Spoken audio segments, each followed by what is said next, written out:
कल हमने एल्कोहल के बारे में इंट्रोडक्शन पार्ट को पढ़ा था, जिसमें एल्कोहलों का वर्गीकरण, क्लासिफिकेशन ऑफ एल्कोहल, एल्कोहलों का नोमेनक्लेचर, उनका नामकरण किस तरह से किया जाता है। तो आज के वीडियो में हम जो पढ़ेंगे वह एल्कोहलों के बनाने की विधियाँ, किस तरह से एल्कोहलों को बनाया जाता है, इसकी बनाने की विधियाँ बहुत सारी है, लेकिन सिलेबस में केवल हमारे जो प्रमुख विधि है वह विधि हम यहाँ बताने जा रहा हूँ। यह विधि है, जैसे सबसे पहले नंबर 1 जो ये बनाने की विधि है उसमें है method of preparation of alcohol. एल्कोहलों के बनाने की विधि, ये जो प्रमुख विधि है इसमें है by the reduction of aldehyde, ketone, carboxylic acid and ester. यानी एल्डिहाइड, कीटोन, कार्बोक्सिलिक एसिड तथा एस्टर के अपचयन के द्वारा। तीन विभिन्न प्रकार का रिडक्शन है, जैसे number 1 bye the reduction of carbonyl compound, mostly aldehyde और कीटोन। ये जो रिडक्शन किया जाएगा ये रिडक्शन कहलाता है उत्प्रेरकी हाइड्रोजनीकरण, कैटालाइटिक हाइड्रोजिनेशन। ये निकल, प्लेटिनियम या पैलेडियम जैसे उत्प्रेरक की उपस्थिति में संपन्न होती है। जैसे किसी एल्डिहाइड को यदि इन उत्प्रेरकों की उपस्थिति में रिडक्शन करते हैं तो प्राइमरी एल्कोहल बनते हैं। जैसे ये रिएक्शन में है, एल्डिहाइड हाइड्रोजन से रिएक्शन करके निकल की उपस्थिति में निकल, प्लेटिनियम, पीडियम कोई सा भी एक लिख सकते हैं, तो प्राइमरी एल्कोहल बनते हैं। इसी तरह से अगर कीटोन लेते हैं, जैसे एसीटोन ले लिया हमने, इसका उत्प्रेरकी हाइड्रोजन किया तो सेकेंडरी एल्कोहल बनेंगे। इस तरह से सेकेंड जो रिडक्शन है वह है by the reduction with metal solvent system. इसमें जो रिडक्शन किया जाएगा वो एक मेटल लेंगे और एक सॉल्वेंट लेंगे, और ये जो रिएक्शन है जो कि जैसे मेटल के रूप में सोडियम और सॉल्वेंट के रूप में एथिल एल्कोहल लेते हैं। अगर सोडियम और एथिल एल्कोहल की उपस्थिति में रिएक्शन संपन्न होती है तब यह रिएक्शन बुओ-ब्लांक अपचयन कहलाती है। इसके लिए जैसे हमने ये रिएक्शन ली यहाँ पर, सबसे पहले रिएक्शन में, इस रिडक्शन में हम एल्डिहाइड लेंगे, कीटोन लेंगे, कार्बोक्सिलिक एसिड लेंगे, एस्टर लेंगे। तो सबसे पहले एल्डिहाइड का आपने रिडक्शन किया सोडियम और एथिल एल्कोहल की उपस्थिति में, जो कि बुओ-ब्लांक रिएक्शन कहलाएगी, तो प्राइमरी एल्कोहल बन जाएंगे। ठीक इसी तरह से एसीटोन अगर या कीटोन के रूप में लिया, इसका भी रिडक्शन किया तो यहाँ पर सेकेंडरी एल्कोहल बन जाएंगे। इसी तरह से कार्बोक्सिलिक एसिड को लिया, कार्बोक्सिलिक एसिड का भी बुओ-ब्लांक रिएक्शन द्वारा अपचयन किया गया तो इसमें प्राइमरी एल्कोहल और पानी बनते हैं। और ठीक इसी तरह से अगर हम एस्टर लेते हैं तो एस्टर का भी रिडक्शन सोडियम और एथिल एल्कोहल की उपस्थिति में करते हैं तो प्राइमरी एल्कोहल इसमें बनते हैं। तो ये प्रमुख रिएक्शन थी एल्कोहलों के बनाने की। अब इसके साथ ही हम जो है नेक्स्ट तीसरी विधि है reduction with complex metal and hydride. Complex metal hydride जो है इसमें प्रमुख है लिथियम एल्यूमिनियम हाइड्राइड तथा सोडियम बोरोहाइड्राइड। इन दोनों की ही उपस्थिति में एल्डिहाइड और कीटोन का रिडक्शन करते हैं तो प्राइमरी और सेकेंडरी एल्कोहल बनते हैं। जैसे एल्डिहाइड लिया सोडियम बोरोहाइड्राइड की उपस्थिति में तो ये प्राइमरी एल्कोहल यानी कि एथिल एल्कोहल बन गया। ठीक इसी तरह से कीटोन लिया लिथियम एल्यूमिनियम हाइड्राइड की उपस्थिति में, तो इस तरह से ये secondary alcohol CH3CHOS CH2CH3 secondary alcohol बन गया। यहाँ पर एक इम्पोर्टेंट चीज़ ध्यान देने योग्य बात है, ये है ये धात्विक हाइड्राइड यानी कि लिथियम एल्यूमिनियम हाइड्राइड और सोडियम बोराहाइड्राइड चयनात्मक रूप से अपचयन करते हैं, सेलेक्टिव रिडक्शन करते हैं। इनके द्वारा C डबल बॉन्ड C यानी कि alkene, C triple bond C यानी कि एल्काइन और NH2 समूह का अपचयन नहीं होता है। इस तरह से ये अपचयन वर्णात्मक अपचयन कहलाता है। इसका उदाहरण है मोस्ट क्रोटन एल्डिहाइड का अपचयन। क्रोटन एल्डिहाइड का अपचयन KNCP इसमें C डबल बॉन्ड है यहाँ पर, तो इसका रिडक्शन नहीं होगा। लिथियम एल्यूमिनियम हाइड्राइड लिया तो ये ब्यूटेनॉल इस तरह से बनेगा, तो इस तरह से एक सिलेक्टिव रिडक्शन कहलाता है।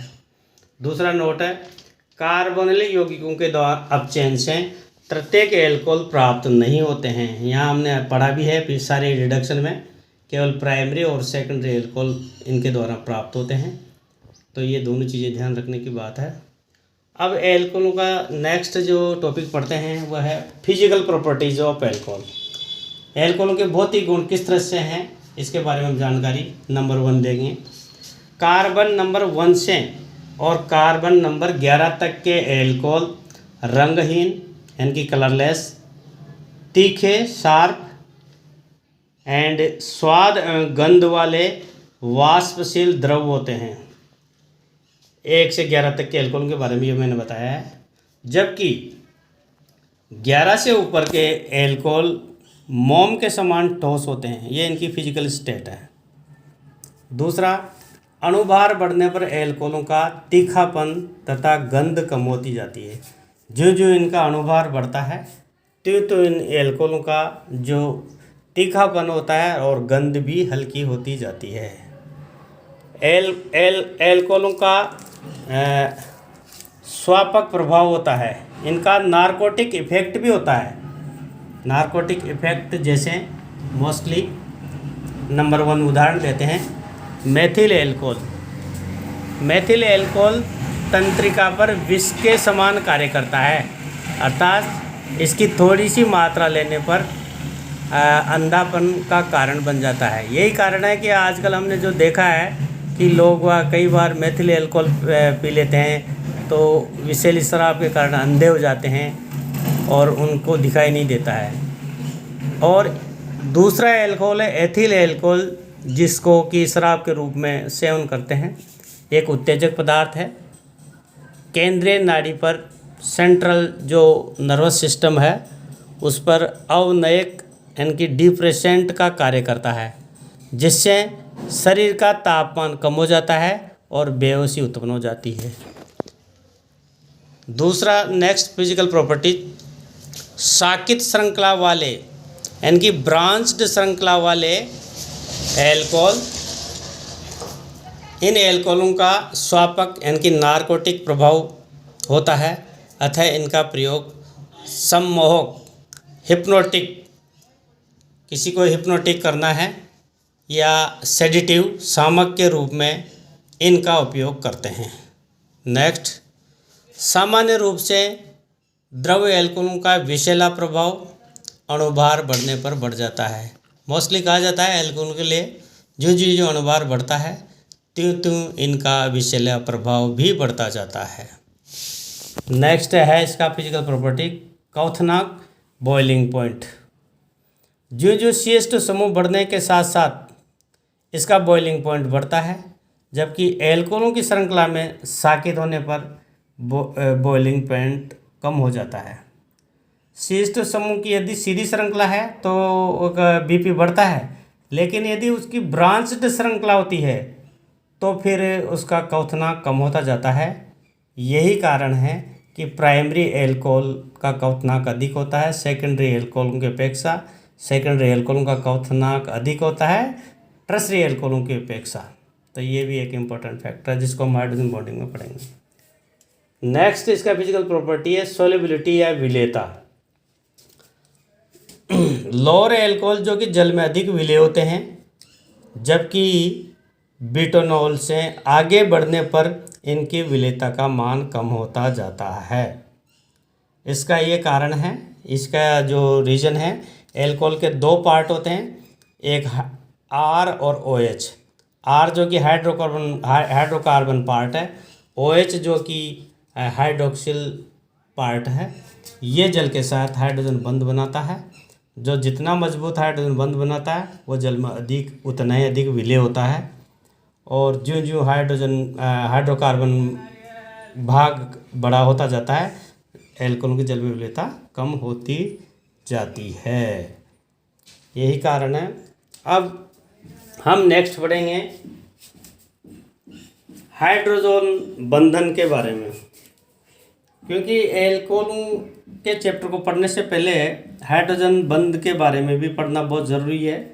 हाइड्रोजन बंध के बगैर एल्कोहल की कई रिएक्शंस संपन्न नहीं होती है, इसलिए सबसे पहले हम हाइड्रोजन बंध के बारे में पढ़ेंगे। तो इसकी डेफिनेशन ये है, प्रबल विद्युत ऋणी तत्वों जैसे फ्लोरीन, ऑक्सीजन, नाइट्रोजन आदि परमाणु व हाइड्रोजन परमाणु के मध्य एक स्थिर वैद्युत आकर्षण बल, इलेक्ट्रोस्टैटिक फोर्स बल स्थापित हो जाता है, जिसे हाइड्रोजन बंध या हाइड्रोजन सेतु कहते हैं। इस हाइड्रोजन बंध को डॉटेड बिंदुकित रेखाओं द्वारा दर्शाया जाता है। डॉटेड इस प्रकार के बंध में दो ऋण विद्युतीय तत्वों के मध्य हाइड्रोजन परमाणु इस प्रकार से बंध द्वारा जुड़ा हो और दूसरे परमाणु के साथ ये एक दुर्बल आकर्षण बल द्वारा, विद्युत आकर्षण बल द्वारा बंधा हुआ हो, तो उसे हाइड्रोजन बंध कहते हैं।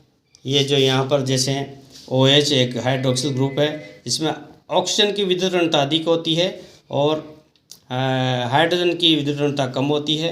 अतः जो इलेक्ट्रॉन युग्म होता है उसको ऑक्सीजन अपनी तरफ खींच लेती है और नज़दीक ले लेती है। अतः यही कारण है कि ऑक्सीजन पर आंशिक नेगेटिव आवेश और हाइड्रोजन पर आंशिक पॉजिटिव आवेश आ जाता है और दोनों के मध्य इलेक्ट्रोस्टैटिक फोर्स के द्वारा हाइड्रोजन बंध स्थापित हो जाता है। इस तरह से ये सारा हाइड्रोजन बंध स्थापित होता है। हाइड्रोजन बंध बनने के दौरान एक और टर्म काम में आती है, आणविक संघूर्णन, मॉलिक्यूलर एसोसिएशन। मॉलिक्यूलर एसोसिएशन की परिभाषा ये है कि दो या दो से अधिक अणु आपस में जुड़कर एक बड़ा अणु बनाते हैं, जिसे संगुणित अणु कहते हैं और इस प्रक्रिया को संगुणन कहते हैं, एसोसिएशन, मॉलिक्यूलर एसोसिएशन। जैसे यहाँ पर उदाहरण दिएगा, जल का एक मॉलिक्यूल है, जल के अनेक मॉलिक्यूल हाइड्रोजन बंध द्वारा आपस में मिलकर के एक बड़ा मॉलिक्यूलर बना लेते हैं, जिसको आणविक संघूर्णन या मॉलिक्यूलर एसोसिएशन कहते हैं और इस तरह से ये हाइड्रोजन बंध के रूप में स्थापित हो जाते हैं। नेक्स्ट, हाइड्रोजन बंध के प्रकार, type of hydrogen bonding. Hydrogen बंध कितने प्रकार के होते हैं? तो मुख्यतः हाइड्रोजन बंध दो प्रकार के होते हैं। पहला हाइड्रोजन बंध है, हिंदी में इसको बोलते हैं अंतरा अणुक हाइड्रोजन बंध, इंग्लिश में कहते हैं इंटरमोलिकुलर हाइड्रोजन बॉन्डिंग। ये पहला प्रकार है। दूसरा प्रकार है अंतर अणुक हाइड्रोजन बंधन, इंग्लिश में कहते हैं इंट्रामोलिकुलर हाइड्रोजन बॉन्डिंग। इनको एक एक पढ़ते हैं। सबसे पहले पढ़ेंगे अपन अंतरा अणुक हाइड्रोजन बंध, इंटरमोलिकुलर हाइड्रोजन बॉन्डिंग। इसकी डेफिनेशन देखो, दो अणु में से एक अणु के परमाणु दूसरे अणु के विद्युत ऋणी परमाणु के मध्य बनने वाला बंध अंतराणुक हाइड्रोजन बंध कहलाता है। यानी कि ये अंतराणुक हाइड्रोजन बंध का मतलब ये है कि दो अणु हैं, दो अणु, उन दो अणु में से, जैसे ये एल्कोहल के दो अणु हैं या ये वाटर के दो मॉलिक्यूल है, तो एक मॉलिक्यूल का हाइड्रोजन परमाणु होगा और दूसरे का ऑक्सीजन परमाणु होगा। तो उन दोनों अणुओं के मध्य बनने वाले बंध को हम, जो कि डॉटेड लाइन द्वारा दर्शाया गया है, तो इस तरह से बनने वाले बंध को अंतराणुक हाइड्रोजन बंध कहते हैं। जैसे ये जल का मॉलिक्यूल है HOH, ये पहला मॉलिक्यूल है, ये ऑक्सीजन दूसरे मॉलिक्यूल के साथ H के रूप में यहाँ पर डॉटेड लाइन के रूप में हाइड्रोजन बंध बना रहा है। ये पहला, ये दूसरा मॉलिक्यूल हो गया। फिर तीसरा मॉलिक्यूल इस मॉलिक्यूल के साथ यहाँ ऑक्सीजन और हाइड्रोजन बीच में बंध बना रहा है।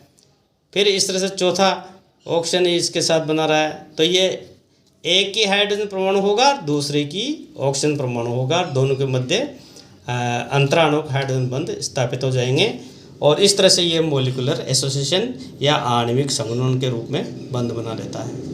इसी तरह से एल्कोहल में ये जो HOR, ये डॉटेड लाइन वाला जो है ये हाइड्रोजन बंध है। ये अनेक मॉलिक्यूल इस तरह से मिल करके आपस में अंतराणुक हाइड्रोजन बंध स्थापित कर लेते हैं और मॉलिक्यूलर एसोसिएशन हो जाता है।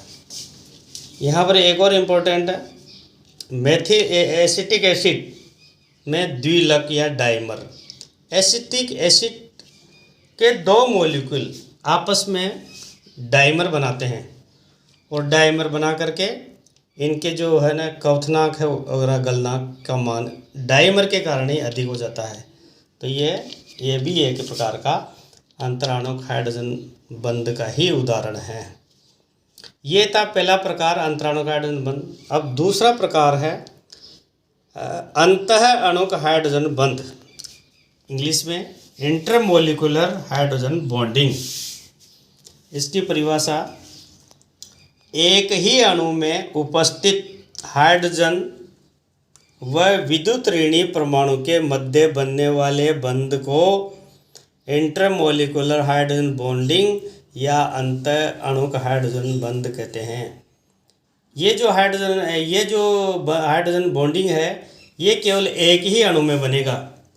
एक ही अणु में मतलब जैसे ये है ऑर्थोक्लोरोफिनॉल। अब ऑर्थोक्लोरोफिनॉल है, सैलिसिल एसिड है, ऑर्थोनाइट्रोफिनॉल है, ये मॉलिक्यूल एक है। जैसे ये उदाहरण दिया गया है, तो ऑर्थोनाइट्रोफिनॉल में जो हाइड्रोजन होगी इसी के नाइट्रोसोमों की जो ऑक्सीजन के साथ हाइड्रोजन बंध बना लेगा और इस तरह से ये अंतः अणुक हाइड्रोजन बंध स्थापित कर लेते हैं। तो इस प्रकार से दो प्रकार के हाइड्रोजन बंध यहाँ पर ये बने हैं।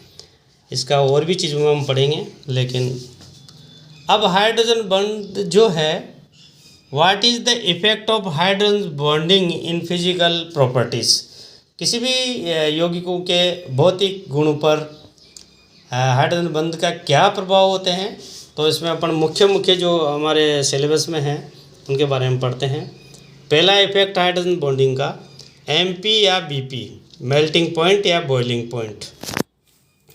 ये अंतराणुक हाइड्रोजन बंध के कारण यौगिकों के एक से अधिक अणुओं का संगुणन हो जाता है, जिससे उनके मध्य आकर्षण बल बढ़ जाता है, अतः MP या BP के मान बढ़ जाते हैं।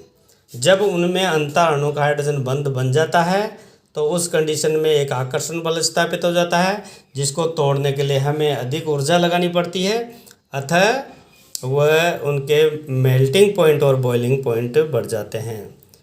और भी रीज़न जानना चाहें तो क्योंकि इस हाइड्रोजन बॉन्डिंग को तोड़ने के लिए एक अतिरिक्त ऊर्जा की आवश्यकता होती है और उसी कारण से उस पर्टिकुलर कंपाउंड का मेल्टिंग या बॉइलिंग पॉइंट बन जाता है। और यही कारण है कि समान अणुभार वाले यौगिक जैसे एल्किल हैलाइड, ईथर, एल्केन आदि के मेल्टिंग पॉइंट और बॉइलिंग पॉइंट के मान एल्कोहलों की अपेक्षा कम पाए जाते हैं। इसका कारण यही है कि एल्कोहलों में हाइड्रोजन बॉन्डिंग स्थापित होता है, जिसके कारण उनके मेल्टिंग या बॉइलिंग पॉइंट अधिक होते हैं, जबकि इन यौगिकों में हाइड्रोजन बॉन्डिंग स्थापित नहीं होता है। अतः इनके गलनांक क्वथनांक के मान अपेक्षाकृत कम पाए जाते हैं। ये मेल्टिंग पॉइंट और बॉइलिंग पॉइंट की बात थी। दूसरा फैक्टर है विलेयता या सोलिबिलिटी। विलेयता और सोलिबिलिटी को भी एक्सप्लेन करने के लिए हाइड्रोजन बॉन्ड इम्पोर्टेंट है। जैसे इसको समझने के लिए, ऐसे अणु जो जल के साथ हाइड्रोजन बॉन्डिंग बना सकते हैं वे जल में विलेय होते हैं। आप जानते हो जो भी मॉलिक्यूल